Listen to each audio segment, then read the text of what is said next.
बिस्मिल्लाहिर्रहमानिर्रहीम अस्सलामु अलैकुम रहमतुल्लाह। शहबाज शरीफ अपने आप को और पूरी काबीना को, जो इस टाइम 100 के करीब वज़ीरों और मशीरों के ऊपर मुश्तमिल है, उस पूरी की पूरी काबीना को नाअहल करवाने जा रहा है। और नाअहल करवाने का पूरा जो मंसूबा है वो मरियम नवाज़ ने, देखें, मरियम नवाज़ ने तो ये मंसूबा बनाया कि शहबाज शरीफ तुमने सुप्रीम कोर्ट के ख़िलाफ़ डट जाना है, इस जज के ख़िलाफ़ डट जाना है, चीफ जस्टिस के ख़िलाफ़ डट जाना है, और किसी सूरत इंतखाबात करवाने वाला फ़ैसला नहीं मानना। अब मरियम नवाज़ ने और नवाज़ शरीफ ने तो ये प्लान किया है कि हम शहबाज शरीफ को सियासी शहीद बना देंगे और शहबाज शरीफ को नाअहल करवा देंगे। इससे दो फ़ायदे होंगे। एक तो ये कि पार्टी को बयानिया मिल जाएगा, पार्टी के पास एक बयानिया आ जाएगा कि देखें हमें निकाल दिया गया, हमें नाअहल कर दिया गया। जिस तरीके से पहले नवाज़ शरीफ को नाअहल किया गया, बिल्कुल उसी तरीके से शहबाज शरीफ को अब नाअहल कर दिया गया।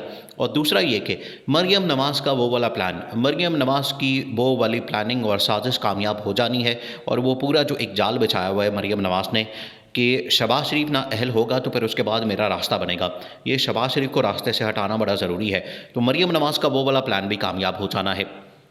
अब पार्लियामेंट के अंदर एक करारदाद पेश की गई, 2-3 करारदादें पेश की गई हैं ऊपर नीचे, और मुसलसल पार्लियामेंट का सेशन हो रहा है जब से ये फ़ैसला आया है सुप्रीम कोर्ट की जानिब से इलेक्शन के हवाले से कि आपने इलेक्शन करवाने हैं।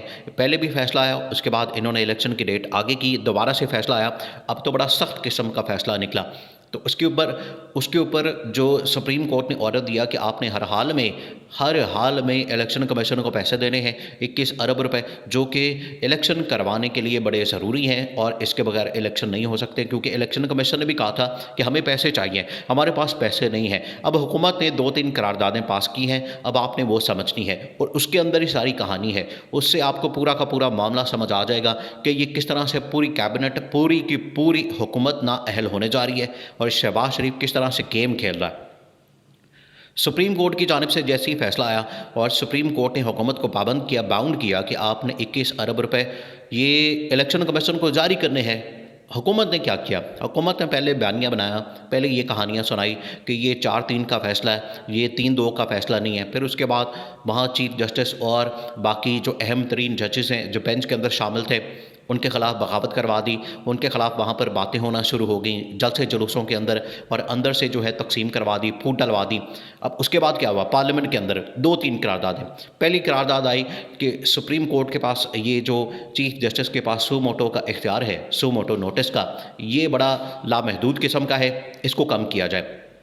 तो इख्तियारात के ऊपर पहले हमला किया। उसके बाद क्या किया कि इन्होंने एक और करारदाद पास की जिसके अंदर ये कहा गया कि अब इन्होंने एक और भी करारदाद पास करनी है, एक और कानून ये पास करने जा रहे हैं जिसके अंदर तौहीन अदालत का कानून भी इन्होंने चेंज करना है, ताकि अगर तौहीन अदालत होती है तो हम उससे भी बच जाएँ। लेकिन तौहीन अदालत से अब इनको कोई नहीं बचा सकता। एक करारदाद पास हुई, फिर उसके बाद इन्होंने अब दूसरी करारदाद जो पास की है वो ये कि हमारे पास तो इस टाइम बजट के अंदर पैसे ही नहीं है, हमने इलेक्शन के लिए पैसे ही नहीं रखे, और पार्लियामेंट इलेक्शन की इस टाइम पोजीशन के अंदर नहीं है, ये हुकूमत इस टाइम इलेक्शन की पोजीशन में नहीं है, लिहाजा हम इलेक्शन के लिए पैसे नहीं दे सकते। और इलेक्शन कमीशन को आपने जो हमें हुक्म दिया है सुप्रीम कोर्ट ने, ये सुप्रीम कोर्ट को कह रहे हैं कि आपने जो हमें हुक्म दिया है इलेक्शन कमीशन को पैसे देने के लिए, हमारे पास पैसा ही नहीं है, हम कहाँ से दे दें, हम अगले बजट में देखेंगे, अगले साल जब बजट होगा उसमें हम पैसा रखेंगे, लिहाजा ये अभी इलेक्शन नहीं हो सकते। अब ये सीधी इन लोगों ने तौहीन अदालत कर दी है, क्योंकि ये जो तारीख थी 10-11-12, ये वो तारीखें थी जिसके अंदर इन्होंने हर हाल में इलेक्शन कमीशन को पैसे देने थे, और इलेक्शन कमीशन को 21 अरब रुपया देना था, और इलेक्शन कमीशन ने ये रिपोर्ट जमा करवानी थी सुप्रीम कोर्ट के अंदर, और सुप्रीम कोर्ट के अंदर बताना था कि हमें पैसे मिल गए हैं और अब हम इलेक्शन की तरफ जा रहे हैं। जितनी देर तक देखें, ये पहले से प्लान हुआ है, पहले से प्लान है, इन्होंने मिला के ये सारा कुछ किया। इलेक्शन कमीशन हालांकि एक इंडिपेंडेंट अदारा है और ये इलेक्शन कमीशन के साथ मिले हुए हैं, इलेक्शन कमीशन इनके साथ मिला हुआ है या ये इलेक्शन कमीशन के साथ मिले हुए हैं, दोनों एक दूसरे के साथ मिले हुए हैं, दोनों। हालांकि इलेक्शन कमीशन एक मुकम्मल आज़ाद, खुद मुख्तार और इंडिपेंडेंट इदारा है। उसकी उसकी कोई डोमेन नहीं है, ना उसकी कोई डोमेन में जा सकता है, ना ये किसी से डिक्टेशन ले सकते हैं। इसके बावजूद इलेक्शन कमीशन इस हुकूमत को सपोर्ट करा है और जो भी प्लान हुकूमत की जानिब से मिलता है ये उसके ऊपर अमल दरामद करता है। पहले दिन ये प्लान मिल गया था कि हमने इलेक्शन की तरफ नहीं जाना, हमने ना आपको पैसा देना, ना आपको सिक्योरिटी एहलकार देने हैं, ना आपको और स्टाफ देना है, लिहाजा आपने सुप्रीम कोर्ट के अंदर जाके यही कहानी सुना देनी है। और इलेक्शन कमीशन ने यही किया। इलेक्शन कमीशन ने वही जाके कहानी सुप्रीम कोर्ट के अंदर सुना दी और उसके मुताबिक आगे प्लान हो रहा है, उसके मुताबिक आगे चल रहे हैं। तो अब ये सारा का सारा मलबा किसके ऊपर गिरना है? इलेक्शन कमीशन भी बीच में रगड़ा जाना है। देखिए, ये सबको रगड़ा लगना है, सबको डंडा जाना है, क्योंकि इलेक्शन कमीशन भी, हुकूमत भी, काबीना भी, क्योंकि काबीना से पहले ये बिल पास करवाया जाता है, काबीना के अंदर पहले ये डिस्कशन होती है, उसके बाद इसको करारदाद की शक्ल में लाया जाता है पार्लियामेंट के अंदर, नेशनल असेंबली के अंदर, और वहाँ से इसको पास किया जाता है। अब ये 2-3 बिल ऊपर नीचे पास किए गए हैं और एक और इन्होंने जो सुप्रीम कोर्ट के अंदर जो अहम तरीन बिल पास किया था और उसको सदर के पास भेज दिया था, सदर ने वापस भेज दिया। सदर ने कहा कि मैं तो इस किस्म की साजिश का हिस्सा नहीं बनूंगा, मैं किसी तरह भी इस बिल के ऊपर दस्तखत नहीं करूंगा। उस बिल को वापस भेज दिया गया।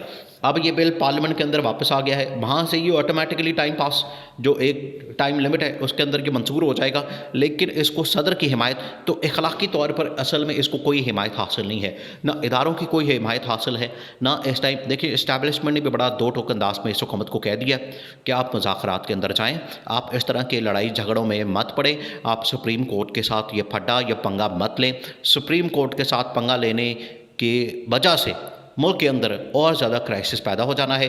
तो अगर आप इसमें जाते हैं तो ये पाकिस्तान के लिए नुकसानदेह है, ये हुकूमत के लिए नुकसानदेह है, पाकिस्तान की आवाम के लिए नुकसानदेह है, और सबसे बढ़कर इस्टेब्लिशमेंट के लिए नुकसानदेह है, क्योंकि इस्टेब्लिशमेंट नहीं चाहती कि पाकिस्तान के अंदर बहरान पैदा हो, पाकिस्तान के अंदर क्राइसिस पैदा हो।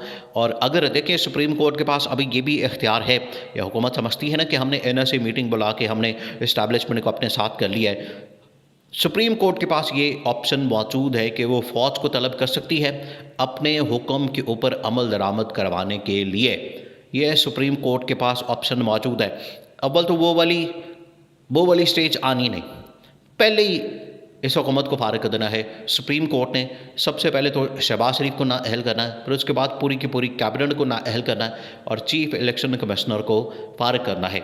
ये दोनों मिलकर एक साजिश कर रहे हैं और सुप्रीम कोर्ट का फैसला देखिए। अब ये तो खुलेआम कहते हैं, राणा सनाउल्लाह से सुन लें, किसी भी आप नून लीग के आदमी से सुन लें, वो ये खुलेआम कहते हैं कि अब तो 90 दिन का टाइम ही नहीं रहा, 90 दिन के तो टाइम फ्रेम से ही हम बाहर निकल आए हैं। इसका मतलब है कि उन्होंने खुलेआम आइन और कानून की तौहीन की है। और अब इसाक डार ये कहता फिर रहा है कि मईशत इतनी तबाह बर्बाद है, मईशत इतनी, ये ख़ुद ही अपने ख़िलाफ़ चार्जशीट दे रहा है।